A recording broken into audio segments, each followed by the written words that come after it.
परम पूज्य श्री आशुतोष महाराज जी के चरणों में कोटि कोटि प्रणाम। आज हम सब यहाँ एकत्रित हुए हैं इस पावन क्षण में, इस पवित्र सत्संग में, और हमारे हृदय में एक ही भाव है, एक ही प्रश्न है, एक ही जिज्ञासा है कि आखिर वह क्या है जो मनुष्य को मनुष्य बनाता है। आखिर वह क्या शक्ति है जो इस संसार के बीचों बीच रहते हुए भी मनुष्य को शांत रख सकती है।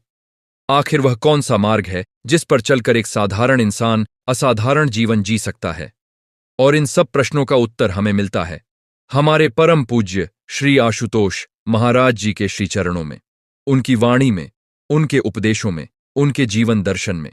हम तो केवल उनके सेवक हैं, उनके शिष्य हैं, और आज हम आप सबके समक्ष वही बात रखने आए हैं जो हमने उनसे सुनी है, जो हमने उनसे सीखी है, जो हमारे हृदय में उनकी कृपा से उतरी है।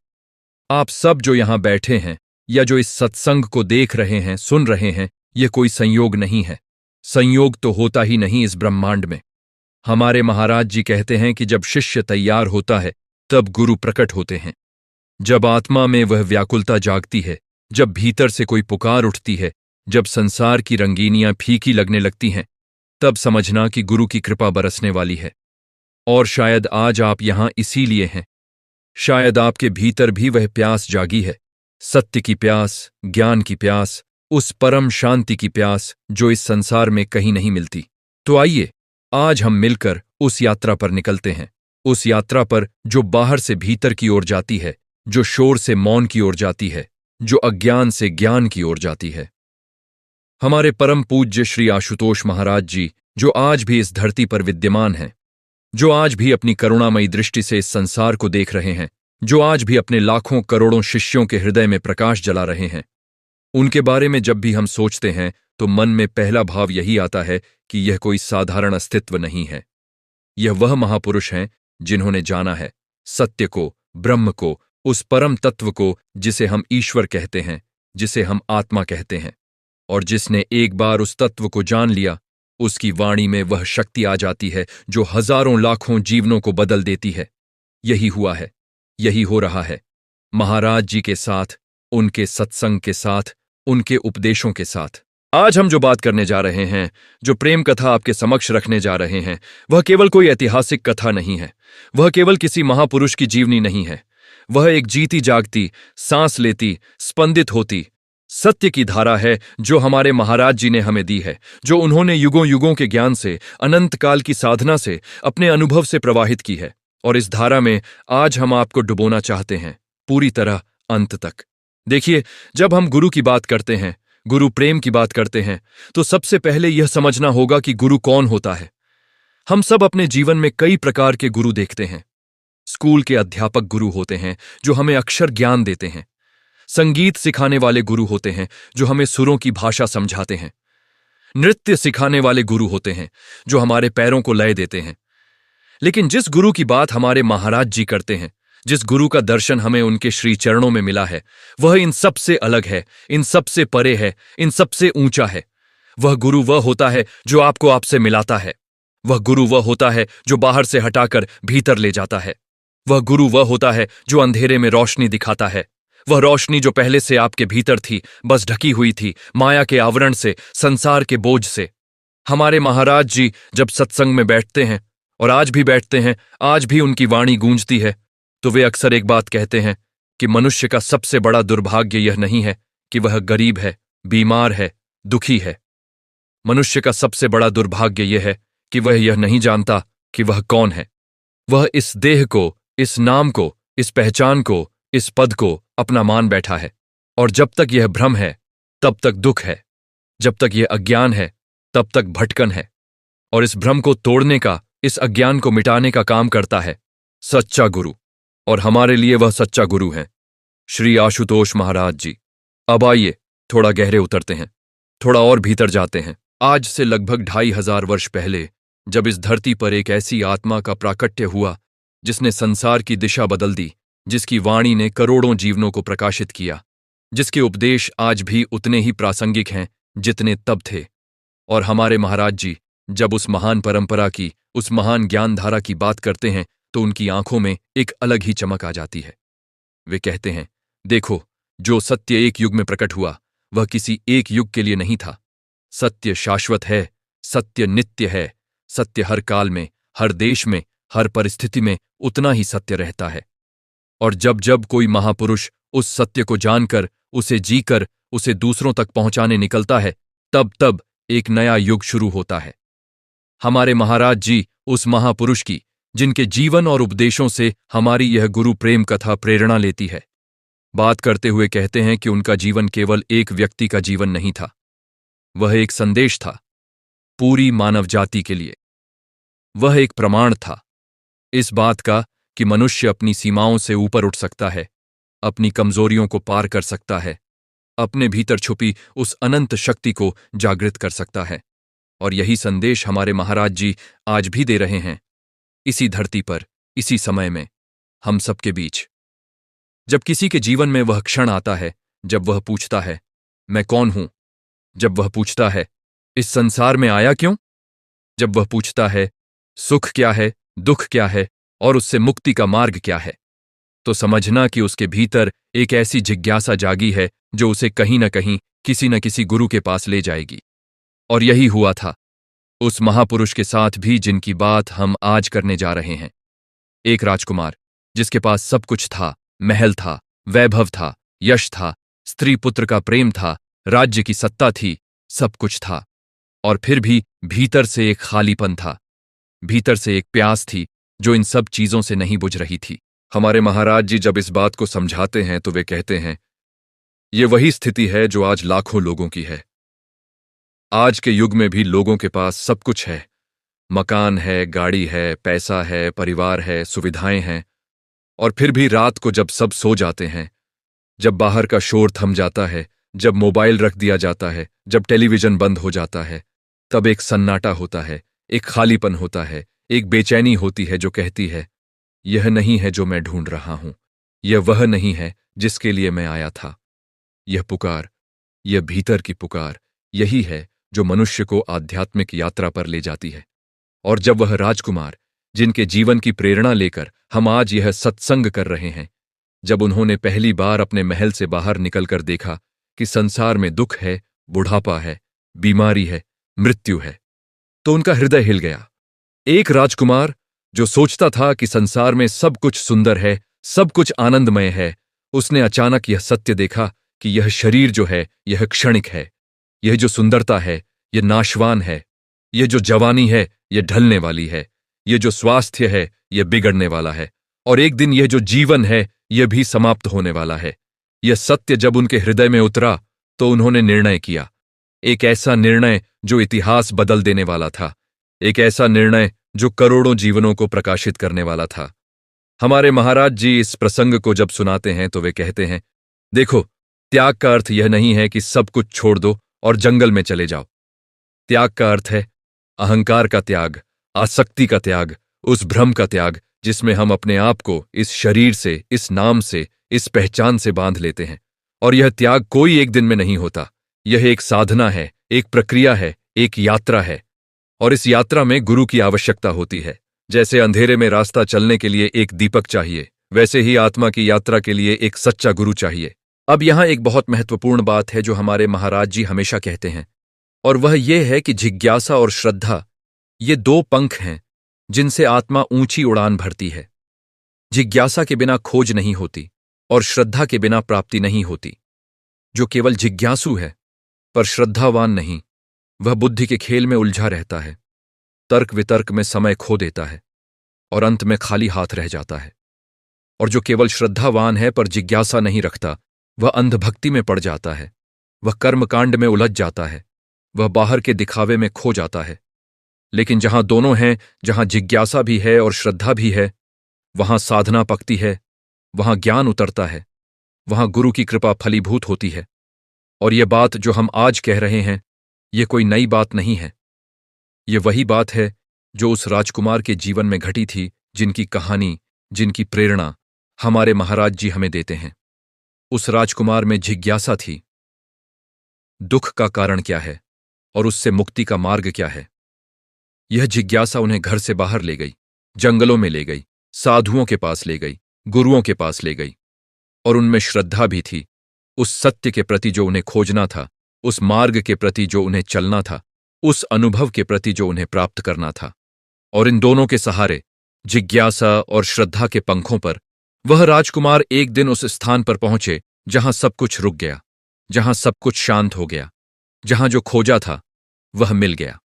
हमारे महाराज जी इसे समझाते हुए कहते हैं, जब साधक उस गहराई में उतरता है, जब ध्यान पक जाता है, जब चित्त की सारी हलचल थम जाती है, तब एक ऐसा क्षण आता है जिसे शब्दों में नहीं बांधा जा सकता।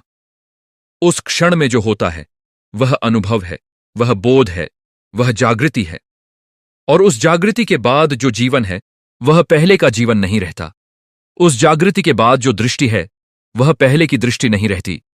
उस जागृति के बाद जो वाणी है वह वाणी हजारों लाखों जीवनों को रोशन करती है। और यही बात हम अपने महाराज जी के बारे में कहते हैं। यही अनुभव, यही जागृति, यही बोध जो उन्हें हुआ है वही उनकी वाणी में प्रकट होता है। इसीलिए जब वे बोलते हैं तो लोगों के हृदय में कुछ हिलता है। इसीलिए जब उनका सत्संग होता है तो लोग घंटों बैठे रहते हैं और थकते नहीं। इसीलिए जब उनका नाम लिया जाता है तो शिष्यों के नेत्रों में आंसू आ जाते हैं। वह प्रेम के आंसू हैं, वह कृतज्ञता के आंसू हैं, वह उस आनंद के आंसू हैं जो शब्दों से परे है। अब आइए और गहरे जाते हैं, उन उपदेशों की बात करते हैं जो हमारे महाराज जी अपने सत्संगों में देते हैं और जो उस महान परंपरा से प्रवाहित होते हैं जो हजारों वर्षों से चली आ रही है। पहली बात, और शायद सबसे महत्वपूर्ण बात जो हमारे महाराज जी कहते हैं वह है दुख का कारण। वे कहते हैं, देखो, मनुष्य सोचता है कि उसका दुख बाहर से आता है। किसी ने कुछ कह दिया तो दुख हुआ, किसी ने धोखा दिया तो दुख हुआ, कोई चला गया तो दुख हुआ, कुछ खो गया तो दुख हुआ। लेकिन यह सतही समझ है, यह दुख का ऊपरी कारण है। दुख का गहरा कारण है तृष्णा, वह इच्छा, वह लालसा, वह चाहत कि चीजें वैसी हों जैसा मैं चाहता हूं, और जब वे नहीं होती तो दुख। जब कुछ मिला तो उसे बनाए रखने की लालसा, और जब वह छूटने लगा तो दुख। यह चक्र, यह अविरल चक्र, यही संसार का चक्र है, यही भव चक्र है। हमारे महाराज जी जब यह बात समझाते हैं तो वे बहुत सरल उदाहरण देते हैं जो सीधे दिल में उतर जाते हैं। वे कहते हैं, जब बच्चा छोटा होता है तो माँ बाप चाहते हैं कि यह जल्दी बड़ा हो। जब बड़ा हो जाता है तो चाहते हैं कि यह अच्छे से पढ़े। जब पढ़ लिया तो चाहते हैं कि अच्छी नौकरी मिले। जब नौकरी मिली तो चाहते हैं कि शादी हो। जब शादी हुई तो चाहते हैं कि बच्चे हों। जब बच्चे हुए तो फिर वही चक्र शुरू। और इस पूरी दौड़ में, इस पूरी भाग दौड़ में वह क्षण कब आया जब मनुष्य रुका, जब उसने अपने भीतर झांका, जब उसने पूछा, मैं कौन हूं, यह सब क्यों हो रहा है, और इससे परे भी कुछ है। वह क्षण नहीं आया, और यही समस्या है। महाराज जी कहते हैं, तृष्णा का त्याग यह नहीं है कि आप इच्छाएं करना बंद कर दें। इच्छाएं तो होंगी, मनुष्य हैं, संसार में रहते हैं, जिम्मेदारियां हैं। तृष्णा का त्याग यह है कि आप इच्छाओं के दास न बने, आप इच्छाओं को पकड़कर न बैठें। जो मिला उसमें आनंद, जो नहीं मिला उसमें शांति, जो चला गया उसमें स्वीकृति। यह भाव, यह संभव, यही वह अवस्था है जहां दुख का प्रभाव क्षीण होने लगता है। और यह संभव, यह स्थित प्रज्ञता, यह कैसे आती है? यहीं से शुरू होती है असली बात, यहीं से शुरू होता है असली मार्ग।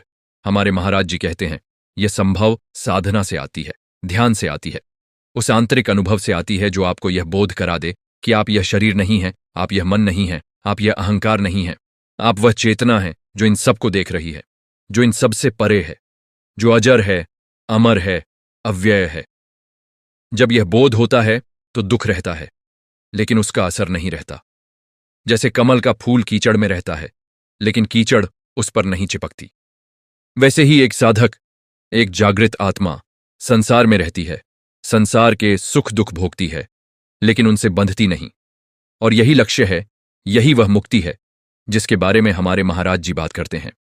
और यह मुक्ति कोई मृत्यु के बाद की बात नहीं है, यह यहीं, इसी जीवन में, इसी देह में संभव है। हमारे महाराज जी इस बात पर बार बार जोर देते हैं। वे कहते हैं, जो लोग कहते हैं कि मोक्ष मृत्यु के बाद मिलता है, वे मोक्ष को नहीं जानते। मोक्ष एक अवस्था है, जीवित अवस्था में जीते जी, जब आप अपने सत्य स्वरूप को पहचान लेते हैं, जब आप जान लेते हैं कि मैं वह चेतना हूं जो अजर अमर है, तब जो स्वतंत्रता मिलती है, जो शांति मिलती है, जो आनंद मिलता है, वही मोक्ष है। और इस मोक्ष का द्वार इस आनंद की कुंजी हमारे महाराज जी के पास है। अब एक और बात, एक और महत्वपूर्ण उपदेश जो हमारे महाराज जी हमेशा देते हैं, और वह है करुणा, प्रेम। दूसरों के प्रति वह भाव जो यह जाने कि जो मैं हूं वही दूसरा भी है। जो मुझे दुख नहीं चाहिए वह दूसरे को भी नहीं चाहिए। जो मुझे सुख चाहिए वह दूसरे को भी चाहिए। और जब यह भाव हृदय में बस जाता है तो जीवन बदल जाता है, संबंध बदल जाते हैं, व्यवहार बदल जाता है। हमारे महाराज जी कहते हैं, करुणा का अर्थ केवल दूसरों पर तरस खाना नहीं है। करुणा का अर्थ है उस गहरे संबंध को जानना जो सभी प्राणियों के बीच है। इस संसार में जितने भी प्राणी हैं, चाहे वे मनुष्य हों, पशु हों, पक्षी हों, कीड़े मकोड़े हों, सब में वही चेतना है जो आप में है। सब में वही आत्मा है जो आप में है। और जब यह बोध होता है तो किसी को पीड़ा देना अपने आप ही बंद हो जाता है। किसी को धोखा देना अपने आप ही असंभव लगने लगता है। क्योंकि जब आप जानते हैं कि दूसरा भी मैं ही हूं, तो दूसरे को दुख देना अपने आप को दुख देना है। यह करुणा का दर्शन, यह प्रेम की समझ, यह हमारे महाराज जी के उपदेश का केंद्र है। और वे इसे केवल शब्दों में नहीं सिखाते, वे इसे जीकर दिखाते हैं। उनके शिष्यों से पूछिए जो उनके निकट रहे हैं, वे बताएंगे कि महाराज जी के पास जब भी कोई दुखी मन से आया है, टूटे हुए हाथ से आया है, बुझी हुई आंखों से आया है, तो वे वापस नहीं गए। हमेशा एक सहारा मिला, एक आलंबन मिला, एक नई रोशनी मिली। और यही तो गुरु का काम है, यही तो गुरु की महिमा है। गुरु वह दर्पण है जिसमें शिष्य अपना असली चेहरा देखता है। गुरु वह नाव है जो शिष्य को इस भवसागर से पार लगाती है। गुरु वह दीपक है जो अपना तेल जलाकर दूसरों को रोशनी देता है। और हमारे परम पूज्य श्री आशुतोष महाराज जी, वे वास्तव में वह सब हैं। उनका जीवन इस बात का प्रमाण है।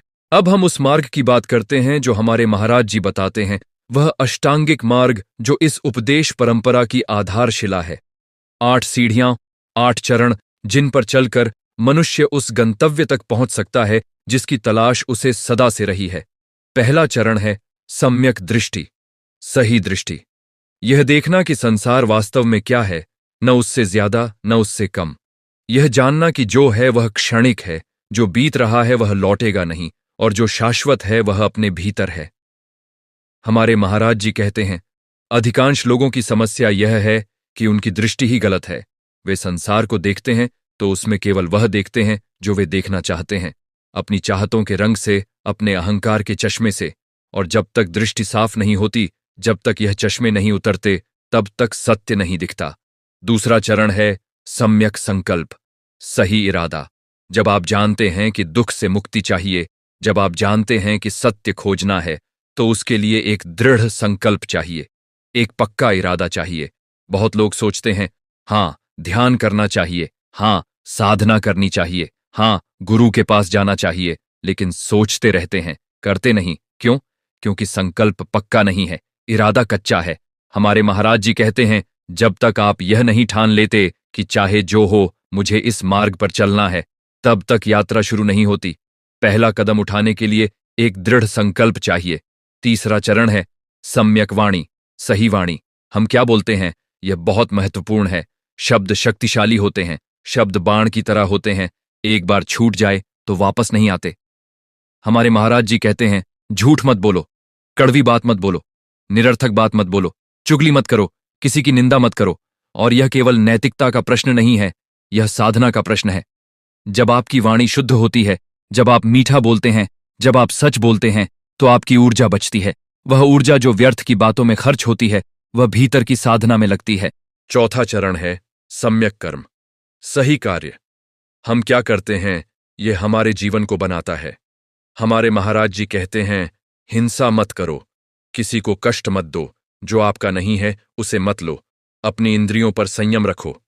यह 4 बातें जब ये जीवन में उतर जाती हैं तो कर्म शुद्ध होते हैं, और जब कर्म शुद्ध होते हैं तो चित्त शुद्ध होता है, और जब चित्त शुद्ध होता है तो ध्यान गहरा होता है, और जब ध्यान गहरा होता है तो वह क्षण आता है जिसका इंतजार था। 5वां चरण है सम्यक जीविका, सही आजीविका। जो काम आप करते हैं, जिससे आप अपना जीवन चलाते हैं, वह ऐसा हो जिससे दूसरों को नुकसान न हो। हमारे महाराज जी कहते हैं, यह व्यावहारिक उपदेश है। आप संसार में रहते हैं, आपकी जरूरतें हैं, परिवार है, सब ठीक है, लेकिन जो काम आप करते हैं उसमें ईमानदारी हो, उसमें दूसरों का भला हो, या कम से कम दूसरों का बुरा ना हो। छठा चरण है सम्यक प्रयास, सही प्रयत्न। साधना में आलस्य की कोई जगह नहीं है। हमारे महाराज जी कहते हैं प्रयास निरंतर होना चाहिए, लेकिन यह प्रयास भी सम्यक हो, सही हो। न इतना ज्यादा कि शरीर टूट जाए, न इतना कम कि कुछ हो ही नहीं। एक वीणा का उदाहरण वे देते हैं। एक संगीतकार ने एक बार उनसे पूछा था कि जब वीणा का तार बहुत कसा हुआ हो तो क्या होता है। उन्होंने कहा, तार टूट जाता है, और जब बहुत ढीला हो तो सुर नहीं निकलता। तो सही संगीत के लिए सही तनाव चाहिए। वैसे ही साधना में भी अति नहीं, आलस्य भी नहीं, सम्यक प्रयास। सातवां चरण है सम्यक स्मृति, सही जागरूकता। इस वर्तमान क्षण में जागरूक रहना, यह बहुत गहरी बात है जो हमारे महाराज जी बार बार कहते हैं। वे कहते हैं मनुष्य का मन कभी वर्तमान में नहीं होता, या तो वह अतीत में होता है, वह क्या हुआ था, वह कैसे हुआ था, वह क्यों हुआ था, या फिर भविष्य में होता है, यह क्या होगा, वह कैसे होगा, यह नहीं हुआ तो क्या होगा। और इस अतीत भविष्य की दौड़ में वर्तमान खो जाता है, और असल जीवन, असल अनुभव, असल आनंद वर्तमान में ही है। इसलिए सम्यक स्मृति, अभी इस क्षण में पूरी तरह जागरूक रहना, यह एक महान साधना है। आठवां और अंतिम चरण है सम्यक समाधि, सही ध्यान। वह गहरी अवस्था जहां चित्त की सारी हलचल रुक जाती है, जहां द्वंद्व समाप्त हो जाता है, जहां मैं और तू का भेद नहीं रहता। वह अवस्था जो शब्दों से परे है, विचारों से परे है, अनुभव भी उसे बांध नहीं सकता। हमारे महाराज जी कहते हैं जब समाधि में कोई जाता है तो वापस लौटकर उसका वर्णन नहीं कर सकता, क्योंकि जिसने उसे अनुभव किया वह उस अनुभव में था, और जो वर्णन कर रहा है वह उस अनुभव से बाहर है। इसलिए समाधि केवल अनुभव की चीज है, बुद्धि की नहीं। और उस अनुभव तक, उस समाधि तक यह 8 सीढ़ियां पहुंचाती हैं, यह 8 चरण, यह अष्टांगिक मार्ग। हमारे महाराज जी इसे बड़े सरल शब्दों में हमेशा कहते हैं। वे कहते हैं यह कोई असंभव रास्ता नहीं है, यह कोई केवल सन्यासियों के लिए रास्ता नहीं है, यह हर मनुष्य के लिए है, गृहस्थ के लिए भी, विद्यार्थी के लिए भी, व्यापारी के लिए भी, किसान के लिए भी। जो भी इस पर चलना शुरू करे अपनी गति से, अपनी परिस्थिति के अनुसार, वह अपने जीवन में परिवर्तन महसूस करेगा।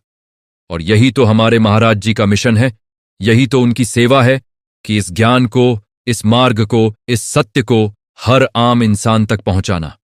अब एक बहुत ही महत्वपूर्ण प्रसंग की बात करते हैं जो हमारे महाराज जी अक्सर सुनाते हैं और जो हमारे हृदय को हर बार छू जाता है। एक बार एक व्यक्ति एक महापुरुष के पास आया, क्रोध में, आक्रोश में, अहंकार में भरा हुआ। उसने कहा, मुझे सिद्ध करना है कि तुम जो कहते हो वह गलत है। मुझे सिद्ध करना है कि आत्मा नहीं होती, परमात्मा नहीं होता, यह सब पाखंड है। वह महापुरुष मुस्कुराए।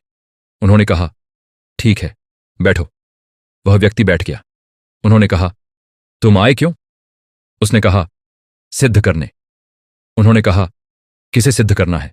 उसने कहा, मुझे। उन्होंने कहा, यह मैं कौन है? यह एक प्रश्न उस व्यक्ति के मन में घर कर गया, और घंटों बाद जब वह वापस गया तो उसके हृदय में एक बीज बो दिया गया था। हमारे महाराज जी इस प्रसंग को सुनाकर कहते हैं, देखो, यही है असली ज्ञान। यह मैं कौन है, यह एक प्रश्न अगर पूरी तरह समझ लिया जाए, पूरी तरह अनुभव कर लिया जाए, तो बाकी सब प्रश्न अपने आप हल हो जाते हैं। और जब तक यह प्रश्न नहीं समझा, तब तक हजारों प्रश्न पूछते रहो, हजारों किताबें पढ़ते रहो, कुछ नहीं मिलेगा। इसीलिए हमारे महाराज जी कहते हैं, आत्म जिज्ञासा सबसे बड़ी जिज्ञासा है। मैं कौन हूं, यह सबसे बड़ा प्रश्न है, और इस प्रश्न का उत्तर बाहर कहीं नहीं मिलता।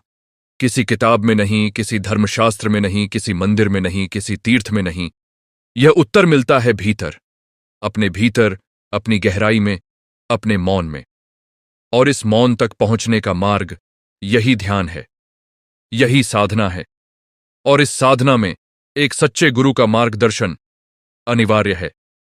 हमारे महाराज जी कहते हैं, जैसे कोई नए शहर में जाए और रास्ता न जानता हो, तो नक्शे से काम चल सकता है, किताबें पढ़कर थोड़ा समझ सकता है, लेकिन जो वहां का रहने वाला हो, जिसे हर गली पता हो, हर मोड़ पता हो, उसके साथ चलने में जो सुविधा है, जो निश्चिंतता है, जो गति है, वह और कहीं नहीं। वैसे ही आत्मा की यात्रा में एक सिद्ध गुरु का सान्निध्य, वह सबसे बड़ी आशीर्वाद है। और आज इस युग में जब इतनी अशांति है, इतनी भाग दौड़ है, इतनी उलझन है, हमारे पास वह आशीर्वाद है। हमारे पास वह गुरु हैं, श्री आशुतोष महाराज जी, जो जीवित हैं, जो इस धरती पर हैं, जिनसे मार्गदर्शन लिया जा सकता है, जिनके सत्संग में बैठा जा सकता है, जिनकी वाणी सुनी जा सकती है। यह अवसर, इसकी कीमत क्या है, इसे शब्दों में नहीं बांधा जा सकता। हम अपने जीवन में सोचें, कितनी बड़ी बड़ी चीजें हम पाने के लिए दौड़ते हैं। एक अच्छी नौकरी के लिए सालों मेहनत करते हैं, एक अच्छा घर बनाने के लिए दशकों तक पैसे बचाते हैं, और यह सब करते हैं क्योंकि हमें लगता है कि इनसे सुख मिलेगा। लेकिन वह सुख जो भीतर से आता है, वह शांति जो किसी परिस्थिति पर निर्भर नहीं, वह आनंद जो अखंड है, उसे पाने के लिए हम कितनी मेहनत करते हैं, कितना समय देते हैं। हमारे महाराज जी यह प्रश्न पूछते हैं, और यह प्रश्न एक तीर की तरह चुभता है, सच में। और फिर वे कहते हैं, देर नहीं हुई, अभी भी समय है। जो भी बीत गया वह बीत गया, उसके लिए रोना बेकार है।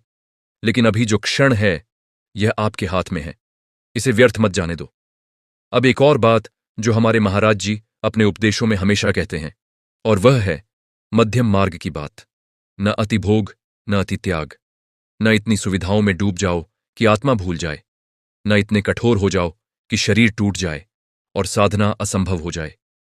बीच का रास्ता सम्यक जीवन, वह रास्ता जो व्यावहारिक भी है और आध्यात्मिक भी। ये बात हमारे आज के युग के लिए बहुत प्रासंगिक है। आज के युग में दो तरह के लोग हैं। एक वे जो इतने भोगवादी हो गए हैं कि उनके जीवन में आत्मा के लिए कोई जगह नहीं। सुबह उठे, फोन देखा, काम पर गए, थके, खाया, सोए, और यही जीवन है। इसमें कोई गहराई नहीं, कोई अर्थ नहीं, कोई दिशा नहीं। और दूसरे वे हैं जो सोचते हैं, अध्यात्म के लिए तो घर छोड़ना होगा, संसार छोड़ना होगा, सब कुछ त्यागना होगा।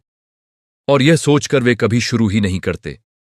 हमारे महाराज जी कहते हैं, दोनों गलत हैं। जीवन में संतुलन होना चाहिए। अपनी जिम्मेदारियां निभाओ, लेकिन थोड़ा समय अपने लिए भी निकालो। परिवार के साथ रहो, लेकिन थोड़ा समय मौन में भी बिताओ। संसार में पूरी तरह शामिल रहो, लेकिन यह भी याद रखो कि संसार ही सब कुछ नहीं है। यह संतुलन, यह मध्यम मार्ग, यही गृहस्थ साधक के लिए सबसे उपयुक्त मार्ग है। और जब हमारे महाराज जी यह बातें कहते हैं, तो सुनने वाले को लगता है कि हां, यह तो मेरे लिए ही कहा जा रहा है। यही तो महान गुरु की पहचान है। उनका उपदेश हर व्यक्ति को अपना लगता है, हर व्यक्ति को उसमें अपना उत्तर मिलता है। अब बात करते हैं कर्म के सिद्धांत की। यह वह विषय है जिस पर हमारे महाराज जी बहुत विस्तार से बोलते हैं, क्योंकि यह विषय हर इंसान को छूता है, हर इंसान के जीवन से जुड़ा है। कर्म का सिद्धांत क्या है? बहुत सरल शब्दों में, जो बोओगे वह काटोगे, जो करोगे उसका फल भोगोगे। यह संसार का नियम है, प्रकृति का नियम है। इसे कोई बदल नहीं सकता, इसे कोई टाल नहीं सकता। लेकिन हमारे महाराज जी कर्म के सिद्धांत को और गहराई से समझाते हैं। वे कहते हैं, कर्म केवल वह नहीं है जो हाथ से किया जाता है। कर्म वह भी है जो मन से किया जाता है। जो विचार आपके मन में चलते हैं वे भी कर्म हैं। जो इरादे आपके हृदय में होते हैं वे भी कर्म हैं। और इसीलिए केवल बाहरी कर्म को शुद्ध करना पर्याप्त नहीं, भीतरी कर्म को भी, मन के कर्म को भी शुद्ध करना होगा। और मन के कर्म कैसे शुद्ध होंगे? ध्यान से, साधना से। जब आप ध्यान में बैठते हैं, जब आप भीतर देखते हैं, तो धीरे धीरे वह परतें हटती हैं जो मन पर जमी हैं। लालच की परत, क्रोध की परत, ईर्ष्या की परत, भय की परत, एक एक करके ये हटती जाती है। और जैसे जैसे ये हटती हैं, भीतर की शुद्धता प्रकट होती है, भीतर का प्रकाश दिखने लगता है।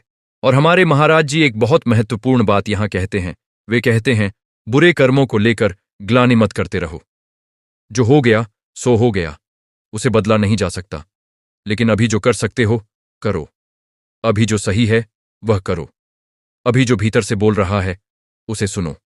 पश्चाताप का एक क्षण पर्याप्त है, बार बार उसी कुएं में मत उतरते रहो। आगे बढ़ो। यह जीवन दर्शन, यह व्यावहारिक ज्ञान, यही हमें हमारे महाराज जी से मिलता है। अब एक और बड़ा विषय जिस पर बात किए बिना यह सत्संग अधूरा रहेगा, और वह विषय है क्षमा। हमारे महाराज जी कहते हैं, क्षमा सबसे बड़ा बल है। जो क्षमा कर सकता है वह सच में शक्तिशाली है। जो क्षमा नहीं कर सकता वह कितना भी बड़ा दिखे, भीतर से कमजोर है, टूटा हुआ है। क्षमा कठिन क्यों लगती है? क्योंकि अहंकार कहता है, मुझे चोट लगी इसलिए मुझे बदला लेना है। अहंकार कहता है, यह क्षमा कर दिया तो लोग कमजोर समझेंगे। अहंकार कहता है, जिसने गलत किया उसे सजा मिलनी चाहिए। लेकिन हमारे महाराज जी कहते हैं, जब आप किसी को क्षमा नहीं करते, किसी के प्रति मन में बैर रखते हैं, किसी के बारे में बुरा सोचते हैं, तो उसे कुछ नहीं होता, वह तो अपने जीवन में चला जाता है। लेकिन आपके भीतर वह जहर रहता है, वह कड़वाहट, वह क्रोध, वह नकारात्मकता, वह आपको खाती रहती है। इसलिए क्षमा दूसरे के लिए नहीं, क्षमा अपने लिए है। क्षमा करके आप खुद को आजाद करते हैं। यह बात जब हमारे महाराज जी कहते हैं तो कितने ही लोगों के जीवन में क्रांति आ गई है। कितने ही लोग जो वर्षों से किसी के प्रति बैर लेकर चल रहे थे, उस बोझ को उतारकर हल्के हो गए। कितने ही रिश्ते जो टूटने की कगार पर थे, क्षमा की इस समझ से जुड़ गए। और यही तो है गुरु की कृपा। जो ज्ञान केवल बुद्धि तक पहुंचे वह पर्याप्त नहीं। जो ज्ञान हृदय तक उतरे, जो जीवन में परिवर्तन लाए, वही सच्चा ज्ञान है। और हमारे महाराज जी का उपदेश वह हृदय तक उतरता है। अब बात करते हैं संघ की, समुदाय की, मिलकर चलने की। हमारे महाराज जी अपने सत्संगों में हमेशा कहते हैं, अकेले यात्रा करना कठिन है।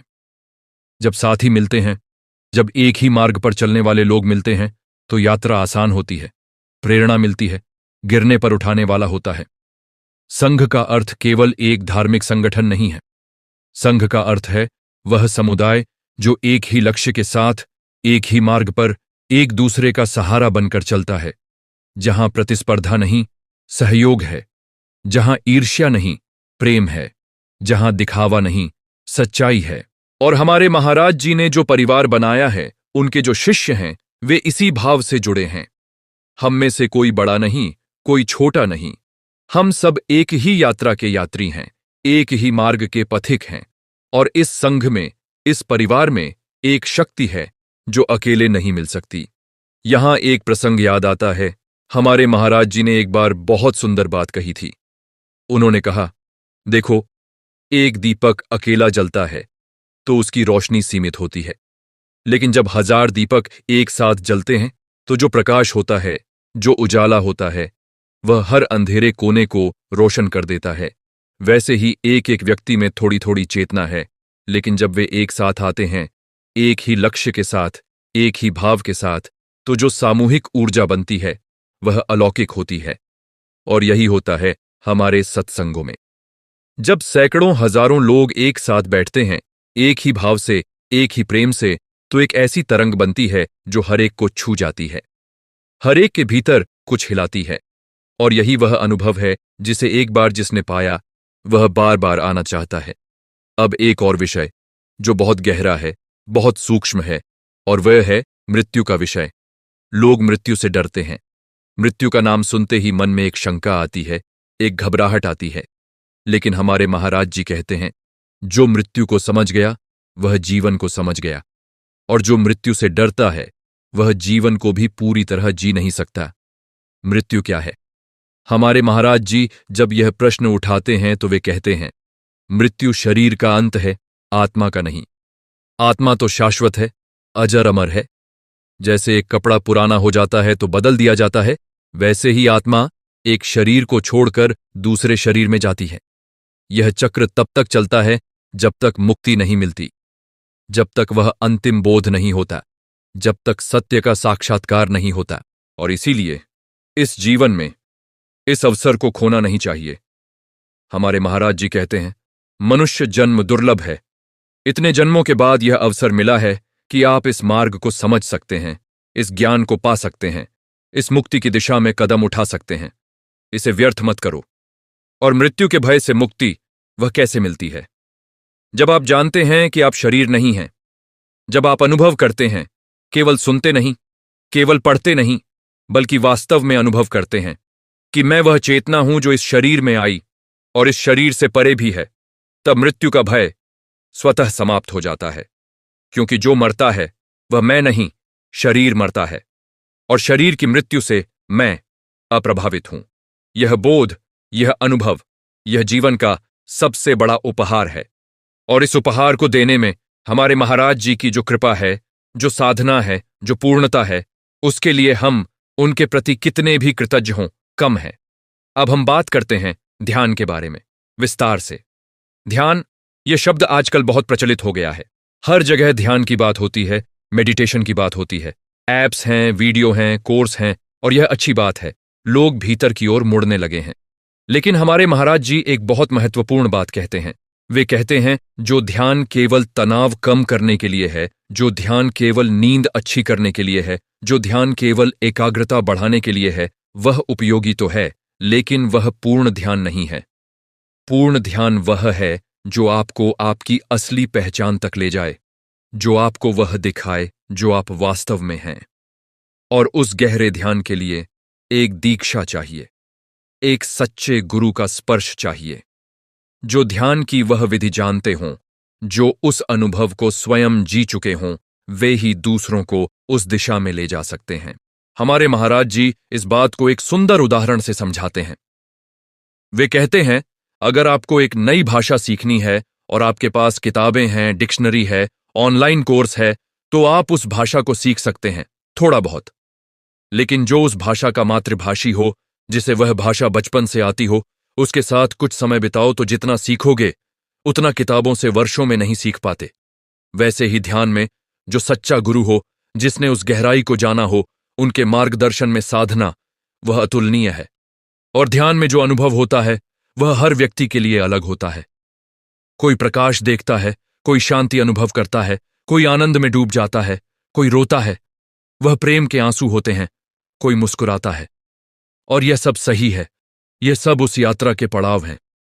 हमारे महाराज जी कहते हैं, ध्यान के अनुभवों को लेकर बहुत अपेक्षाएं मत रखो, बस बैठो, जो होगा होने दो। अपनी अवस्था को किसी और से कंपेयर मत करो। यात्रा आपकी अपनी है, आपकी गति, आपका क्रम, आपका अनुभव।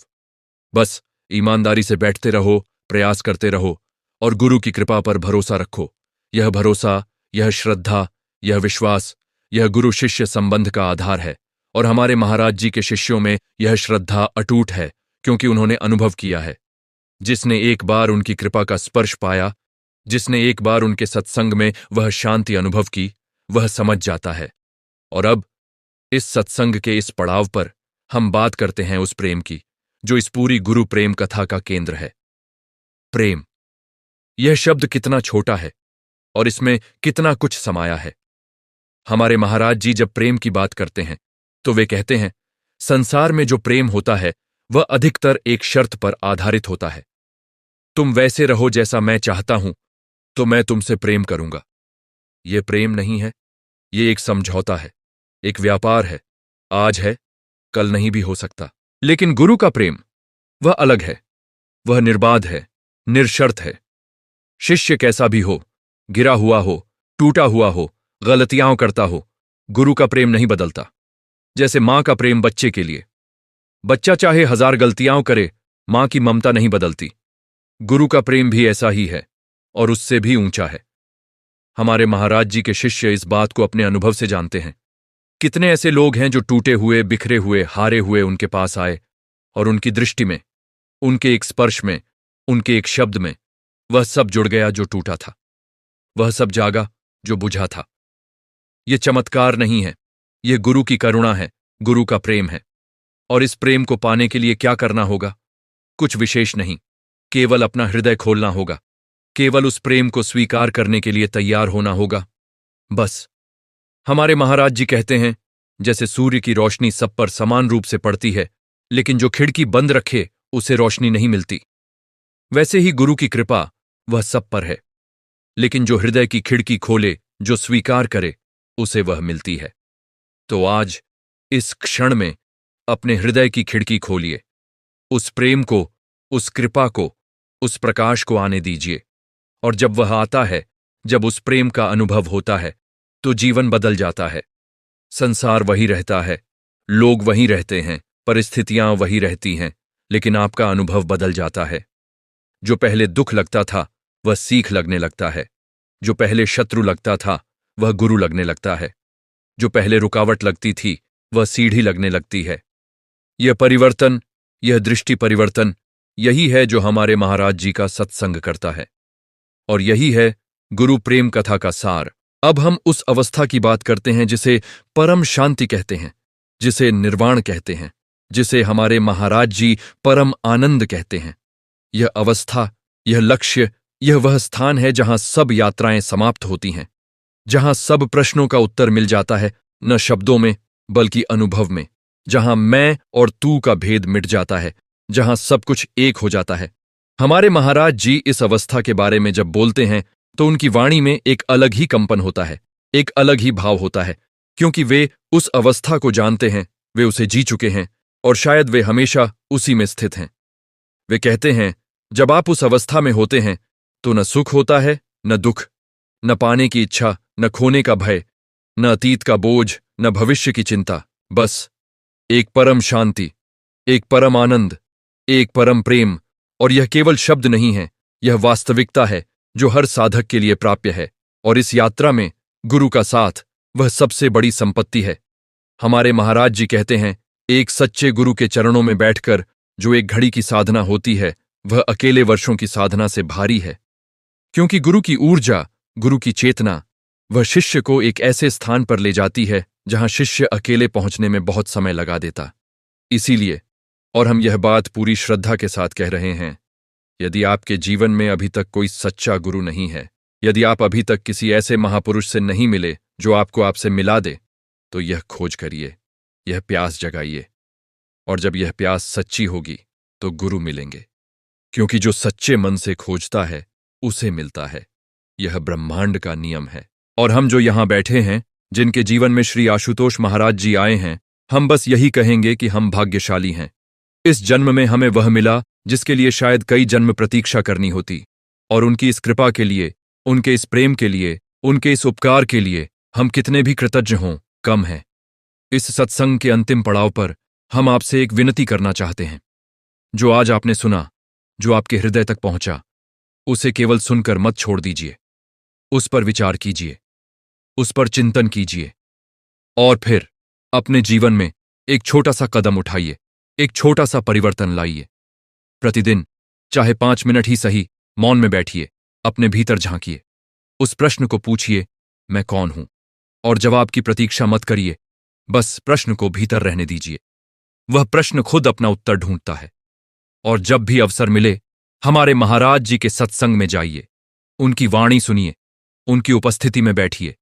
वह अनुभव, वह ऊर्जा, वह स्पर्श जो होता है, वह आपके जीवन को एक नई दिशा देगा।